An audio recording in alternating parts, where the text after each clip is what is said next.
Everyone, welcome to my channel Indian constitution and I am doctor Shalini. Today हम लोग नीति आयोग के बारे में बात करेंगे। तो नीति आयोग के बारे में जैसा कि आप सभी को पता है कि नीति आयोग से पहले योजना आयोग हुआ करता था, तो दोनों के बीच में क्या डिफरेंस है, क्या सिमिलरिटीज़ हैं, उनके बारे में भी हम बात करेंगे। बट फर्स्ट पहले मैं अपना इंट्रोडक्शन दे दूँ। My name is doctor Shalini and I have completed my PhD in International Relations and I have done PG in Political Science and Public Administration both. I have done honors in Political Science and have diploma course in Consumer Protection. Then I have 3 years teaching experience and published research papers in various national and international journals. तो ये मेरा छोटा सा एक introduction हो गया। Then हम लोग नीति आयोग पर आते हैं। नीति आयोग क्या है? नीति आयोग भारत सरकार के द्वारा गठित एक ऐसा संस्थान है जिसे योजना आयोग की जगह पर बनाया गया है। तो पहले क्या था? पहले योजना आयोग था। 1947 में जब हमारा इंडिया आज़ाद हुआ, हमारा देश आज़ाद हुआ, तो बहुत सारे देश में उस वक्त प्रॉब्लम्स थी, चाहे सामाजिक स्तर पर हो, आर्थिक स्तर पर हो या राजनीतिक स्तर पर हो। सामाजिक स्तर पर बहुत सारी हमारे देश में प्रॉब्लम्स थी, कुरीतियाँ थी, इनको दूर करना था। इलिटरेसी थी, अनएम्प्लॉयमेंट था, या फिर आप ये कह सकते हैं कि इक्वलिटी वाली प्रॉब्लम भी काफ़ी थी। ये सारी दिक्कतें थी। इकोनॉमिकली हम वीक थे, पॉलिटिकली हम स्टेबल नहीं थे। तो इन सभी के लिए कमेटी की आवश्यकता उस वक्त महसूस हुई, जो एक एडवाइजरी कमेटी के तौर पर भी काम कर सके। तो 1950 में पंडित जवाहरलाल नेहरू जी ने योजना आयोग बनाया। बट इसको बनाया जिन उद्देश्यों को लेकर गया था वो थे सामाजिक और आर्थिक जो मुद्दे हैं उन पर गवर्नमेंट को सलाह देना। बट धीरे धीरे इसका जो कद है वो काफ़ी बढ़ने लगा और ये जो सेंट्रल गवर्नमेंट और स्टेट गवर्नमेंट की जो पॉलिसीज़ हैं, उनके जो भी लॉज मेकिंग हैं, उन पर ही प्रभावी होने लगा था। देन 13 अगस्त 2014 को मोदी गवर्नमेंट ने 65 साल पुराने योजना आयोग को भंग कर दिया और इसकी जगह पर एक ऐसे निकाय की निकट भविष्य में स्थापना की घोषणा की। उसी के अनुरूप 1 जनवरी 2015 को नीति आयोग की स्थापना की गई। ओके, 1 जनवरी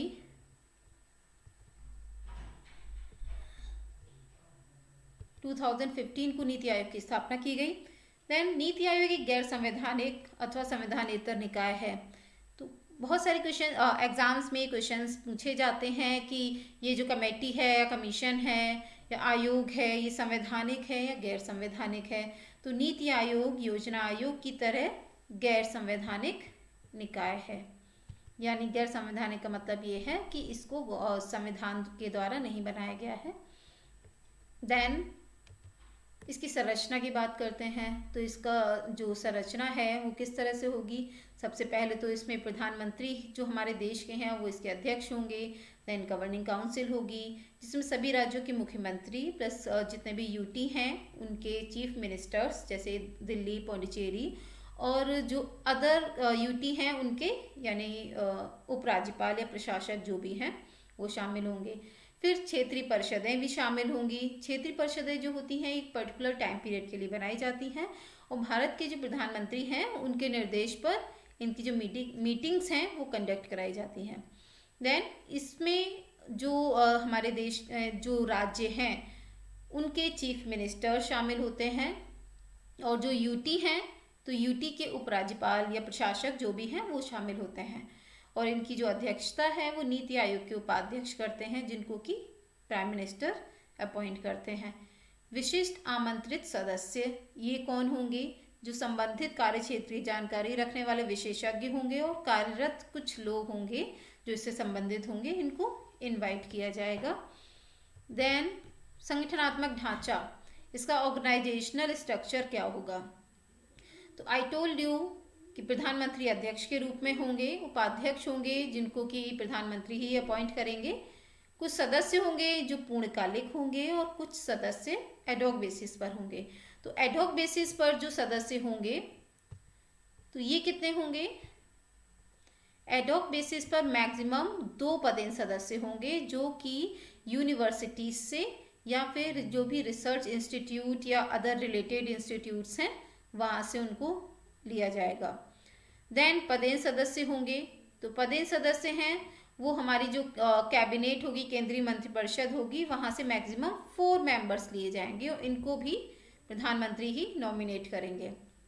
देन एक चीफ एग्जीक्यूटिव ऑफिसर होंगे, मुख्य कार्यपालक पदाधिकारी, जो कि भारत सरकार के सचिव स्तर के अधिकारी होंगे, और एक पर्टिकुलर टाइम पीरियड के लिए इनका एक निश्चित कार्यकाल होता है, तो इनको प्राइम मिनिस्टर अपॉइंट करेंगे।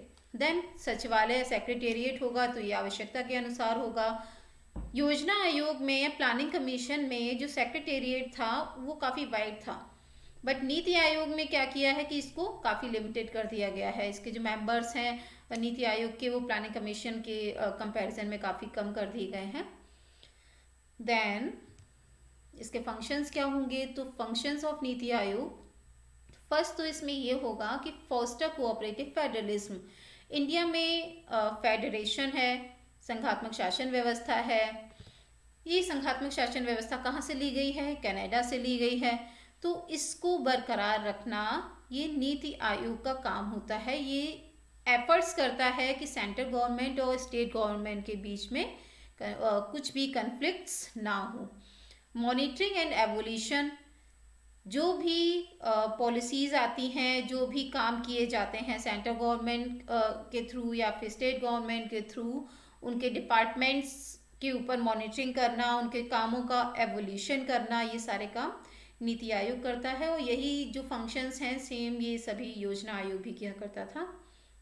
Then design policy and programme framework, जो भी पॉलिसीज़ आती हैं डे टू डे, है ना, और जो भी प्रोग्राम्स आते हैं गवर्नमेंट के, जैसे जन धन योजना हुआ या बेटी बचाओ बेटी पढ़ाओ, इस तरह के ये जो एग्जांपल्स हैं, ऐसे बहुत सारी पॉलिसीज़ आती हैं, गवर्नमेंट के प्रोग्राम्स आते हैं, तो इनको डिज़ाइन करना, इनका फ्रेमवर्क तैयार करना, ये नीति आयोग का काम होता है, just like planning commission. Then act as a resource centre and knowledge hub, एक रिसोर्स सेंटर और एक नॉलेज हब के रूप में भी नीति आयोग काम करता है, बिकॉज इसमें ऐसे मेंबर्स होते हैं जो इसके एडवाइजरी कमेटी में कुछ ऐसे मेंबर्स होते हैं जो गवर्नमेंट को एडवाइस करते हैं, अपने पर्टिकुलर जो उनका फील्ड है उसमें वो महारत हासिल किए होते हैं, चाहे फिर वो इकोनॉमिक फील्ड रहा हो या फिर वो सोशल फील्ड रहा हो, जो भी है उसमें वो महारत हासिल किए होते हैं, तो वो गवर्नमेंट को एडवाइस करते हैं पॉलिसी मेकिंग में, प्रोग्राम फ्रेमवर्क में, मॉनिटरिंग करने में, एवोल्यूशन करने में या फेडरेशन को बढ़ावा देने में, सारे फंक्शंस में वो गवर्नमेंट को या नीति आयोग को एडवाइजरी कमेटी के तौर पर एडवाइस करते हैं। तो ये फंक्शंस हो गए। Then NITI Aayog is based on the 7 pillars of effective governance. First, pro-pupil fulfills aspirations of society as well as individuals. Individuals के जो भी aspirations हैं उनको fulfill करना, ये इसका काम होता है। Then, proactivity in anticipation of and response to citizens' needs. Citizens के needs को ध्यान में रखना, उसके प्रति responsive बने रहना, ये इसका एक इस पर बेस्ड है। Then participation, involvement of citizenry, तो सिटीजन्स का जो पार्टिसिपेशन है ये बहुत ही मस्ट है, बिकॉज हमारे इंडिया में संसदीय लोकतंत्र है। तो संसदीय लोकतंत्र का मतलब क्या होता है, जहाँ पर जनता जो है या सिटीजन्स जो हैं उनकी भागीदारी हो शासन के निर्माण में। Then empowering women in all aspects, this is very important. Inclusion of all SC ST OBC and minorities, equality of opportunity for the youth. Equality के बारे में हमारे कॉन्स्टिट्यूशन में बहुत ही विस्तार से कहा गया है। आर्टिकल 14 to 18 कॉन्स्टिट्यूशन में इक्वलिटी की बात की गई है, फिर चाहे वो जाति रंग भेद के आधार पर इक्वलिटी हो या फिर अवसर की समानता हो या अस्पृश्यता का अंत हो, उपाधियों का अंत हो, सभी में सभी जो आर्टिकल्स हैं समानता के अधिकार के, इसमें इक्वलिटी की बात जो कही गई है। Then transparency, making government visible and responsive.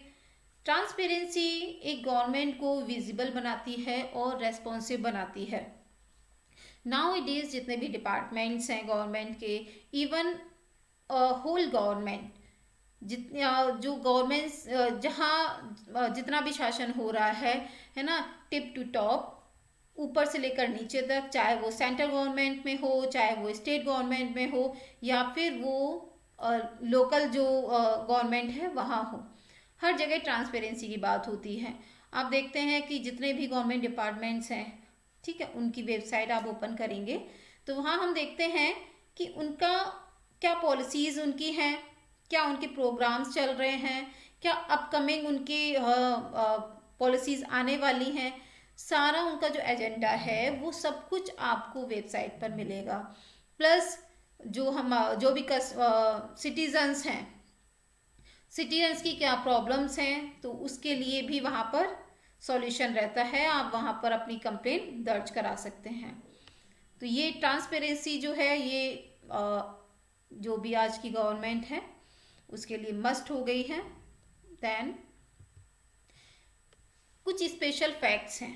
First, इसका पूरा नाम मैंने आपको नहीं बताया, तो नीति आयोग का पूरा नाम जो है NITI, इसका पूरा नाम है national institute for transforming India.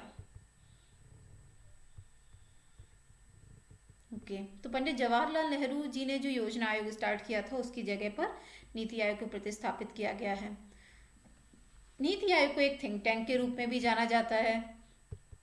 Think tank का मतलब है कि इसमें ये एडवाइजरी कमेटी के तौर पर और एक रिसोर्स सेंटर के रूप में भी काम करता है, यही मतलब है इसका।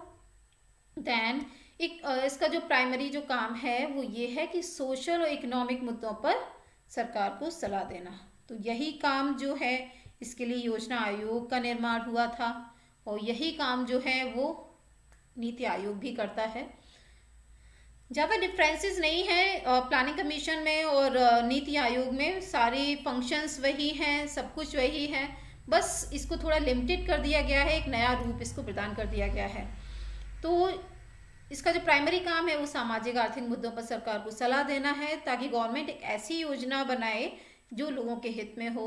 नीति आयोग योजना आयोग की तरह कोई वित्तीय आवंटन नहीं करता, ये बेसिक डिफरेंस हो गया। एक्चुअली वित्तीय आवंटन का जो काम होता है वो वित्त आयोग का होता है। योजना आयोग जब वित्तीय आवंटन करने लगा तो इसका इट मीन्स ये काफ़ी प्रभावी होने लगा था, तो इसको हटाना जायज़ था। नीति आयोग के लिए 13 सूत्रीय उद्देश्य रखे गए हैं। देन नीति आयोग का जो क्रियान्वयन का दायित्व है वो केंद्र सरकार और राज्य सरकार दोनों पर होता है ना। नॉट बिकॉज कि केंद्र सरकार ने इसको बनाया है तो केंद्र सरकार ही इसके लिए प्रति रेस्पॉन्सिबल होगी, नहीं, केंद्र सरकार राज्य सरकार दोनों पर ही इसका दायित्व होता है। और इसकी योजनाओं को जो अंतिम स्वीकृति है वो NDC देता है, राष्ट्रीय विकास परिषद।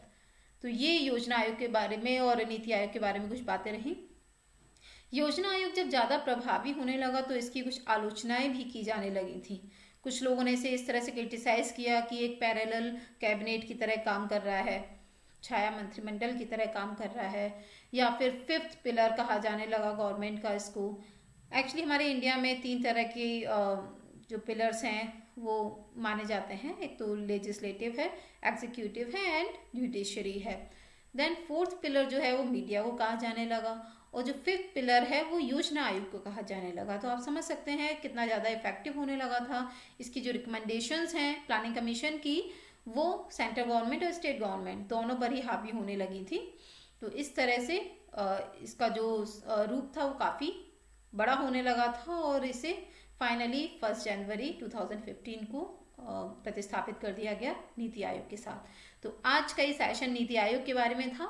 आई होप सो आपको पसंद आया होगा। If you like it then like and subscribe also. Thank you so much. Bye bye.